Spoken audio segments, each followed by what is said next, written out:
Fan Shun held up his eyelids with great difficulty and looked at his fingers to count the meaningful things he had done in his life. As a result, before he could finish counting the 5 fingers on his right hand that were as thin as chopsticks, he sighed and felt very sad. Gave up the job. The smell of medicine in the ward is always so pungent. The old man in the bed next to him has gone to report to Ksitigarbha Bodhisattva 2 days ago. It will probably be his turn in a few days.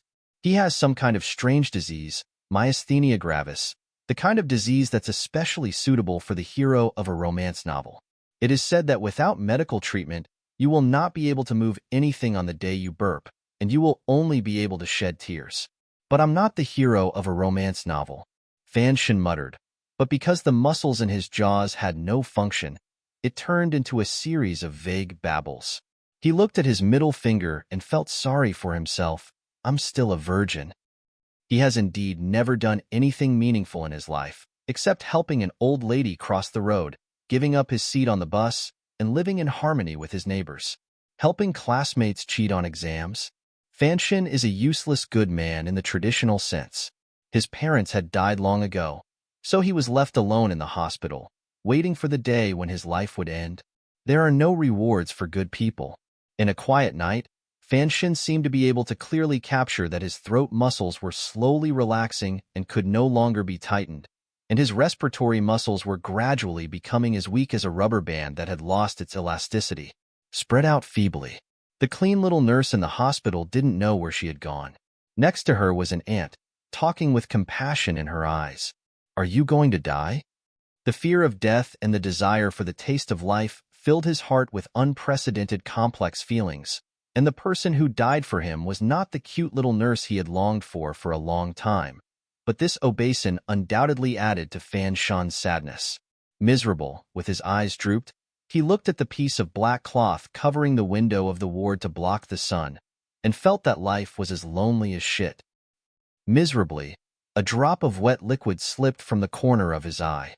Fan Shun felt a little sad. He stuck out his tongue and licked the liquid that fell from the corner of his eyes to his lips. He was surprised to find that his tears were not only salty, but also had a little fishy smell. Could it be because he rarely took a shower in the hospital? Are your tears starting to stink? He couldn't help but cursed in his heart. I made you burst into tears. I made you burst into tears. Do you really think you are the hero of a romance novel? But he immediately realized that something was wrong. Why could he still stick out his tongue? Licking your own tears with your lips? According to the doctor, his tongue has long lost its ability to move, and its only function now is that it can easily slide backwards into the esophagus, blocking his respiratory tract, thus becoming one of the rare geniuses in the world who commits suicide by swallowing his tongue. Then he found that it became easier to open his eyes, his vision was very wide, and his vision became much better than before he got sick. The scenery in front of him was clear, and there was something made of bamboo lying in front of him. Fan Shun, who was in a daze, suddenly saw a scene that shocked him through the bamboo pieces. A dozen men in black, who were full of murderous feelings, were slashing at me with sharp weapons. For a moment, he had no time to tell whether this was a dream or a strange experience before death. He shrank his head subconsciously and covered his face with his hands. Any ordinary person would probably have this ostrich-like feeling. S-choice. Ki. Countless sounds of piercing the air sounded. Then there were countless muffled groans, and then there was silence. After a while, Fan Shun felt something was wrong. He carefully separated the 2 fingers of the palm covering his face and secretly looked outside. The baskets made of bamboo slices divided the space in front of them into countless pieces, and looking through these holes, one could clearly see more than a dozen dead bodies lying on the ground, with blood flowing across the ground and a fishy smell rising to the sky. Fan Shun was frightened. Everything he saw in front of him was so real that he couldn't recover for a while. Then, he suddenly thought of the hands on his face. Could it be that he could also move his hands? Is his illness really cured? So what is going on with everything in front of you? Is this just a dream? After waking up from the dream, will I still be the useless person lying on the hospital bed, unable to move and waiting to die? If that's the case, then it's better not to wake up in this dream. At least you can move your hands and blink your eyes. He thought sadly and touched his wet face with his hand. When he took his hand back, he found that his hand was covered with blood. It turned out that the wet liquid dripping from the corner of his eye just now was actually the blood that splashed on his face. Fan Shen stared at his hands blankly, shouting in his heart, "These are definitely not his hands." In front of him was a pair of extremely white and cute little hands, stained with blood, which looked as charming as the white lotus blooming in the Shura field. They were definitely not the kind of hands that an adult should have. A series of emotional shocks flooded into Fan Shen's mind. He couldn't help but be stunned. Countless questions and incomparable panic occupied his body and mind. This year is the 57th year of the Qing dynasty. The war led by His Majesty the Emperor to conquer the Western barbarians has not yet ended. Earl Sinan is also accompanying the army. The Empress Dowager and the Council of Elders are in charge of Kyoto. On this day, a fire broke out in the Taiping Villa on the banks of the Lujing River on the outskirts of Kyoto. A group of night warriors took advantage of the fire and rushed into the courtyard, killing everyone on sight and committing a shocking murder. A young servant from another courtyard led his young master to break out of the siege at night and was chased by a group of murderers wearing night clothes. The two sides fought until they reached the south crossing outside the city, but the ambush masters did not expect this disabled man. The young man turned out to be an unfathomable strong man, and behind the hills, there were actually reinforcements from the other side. The identities of these reinforcements made these people even more frightened. Black Knight. The murderers who were killed by crossbow arrows cried out in a pool of blood. The reinforcements were riding on horses, wearing black armor. Reflecting the moonlight in the sky, they glowed with a dark, soul-eating luster. Each of the cavalrymen held hard crossbows that were only allowed in the army. The light crossbows had previously killed most of the killers. Among the black cavalry guards was a middle-aged man sitting in a carriage, with a pale face and a few sparse beards on his chin. He looked at the young servant who was carrying a child on his back, nodded, and then gently clapped his hands. Applause is the signal to attack. The cavalry separated into a team, like scythes in the night, and rushed into the killer team with heavy casualties without mercy. Suddenly, a mage in the killer team raised his staff and began to chant a spell. Everyone present could feel some unknown energy fluctuations beginning to gather on the edge of the hills. The middle-aged man on the carriage frowned slightly and made no move, but a black shadow jumped out beside him, flying quickly in the night sky like an eagle. With a crisp sound, the mage's chanting suddenly stopped, and his head flew high into the sky, with blood pouring down like rain. The middle-aged man sitting on the carriage shook his head. These mages from the West always don't understand that in front of the truly powerful, magic is just like the Prime Minister's pin. It has no effect. Dozens of people were filled with chills. The black cavalryman confirmed the safety of the surroundings, clenched his right fist and made a gesture, reporting that the killers around him had been eliminated.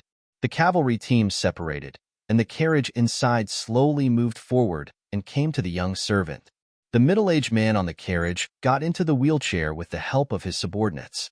The middle-aged man, whose legs were weak, pushed the wheelchair under him and slowly approached the young man who stood as straight as a gun in the center of the field.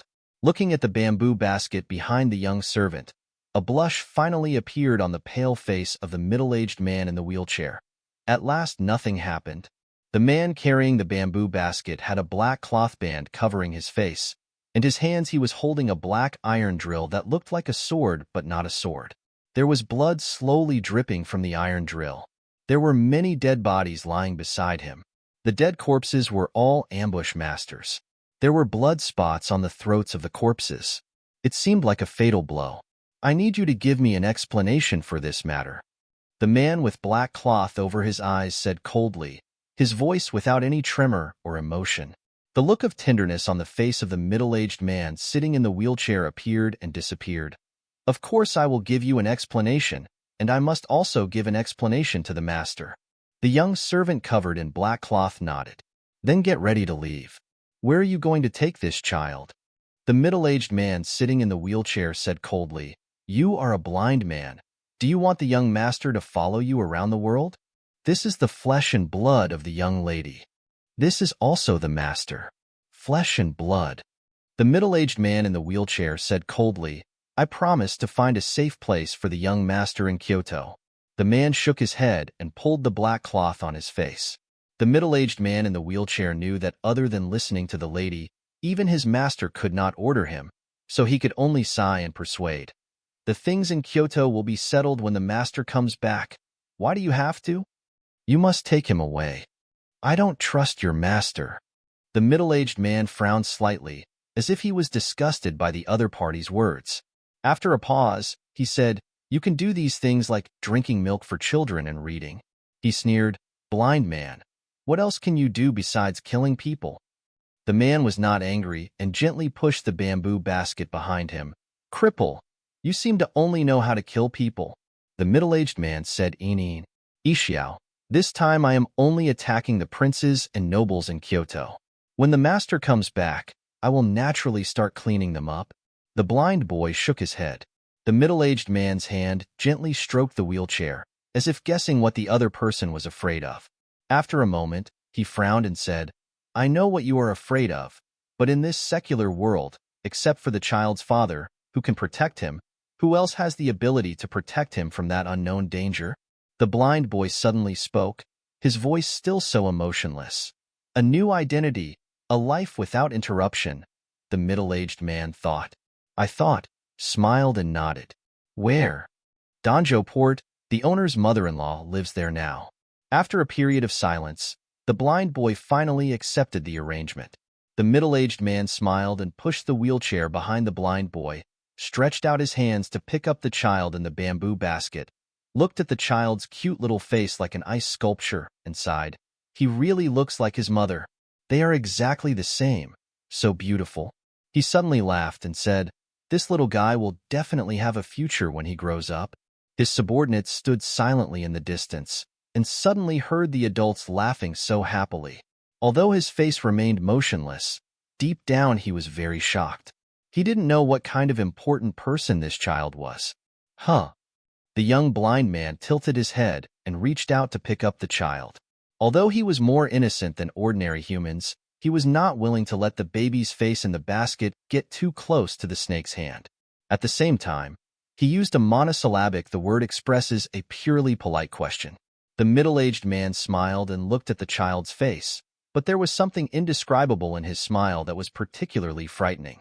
A child who is only 2 months old can actually reach out and wipe away the blood on his face. What an experience! After such a horrible thing happened tonight, I can still sleep so soundly. It's really worthy of me. His voice suddenly became very low, ensuring that none of his subordinates could hear the words he said behind him. The child of the Tianmai master. This middle-aged man holds great power in Kyoto, and his methods are extremely ruthless. Whenever an official who committed a crime fell into his hands, he would reveal the truth within 2 days, and his eyes were even more vicious.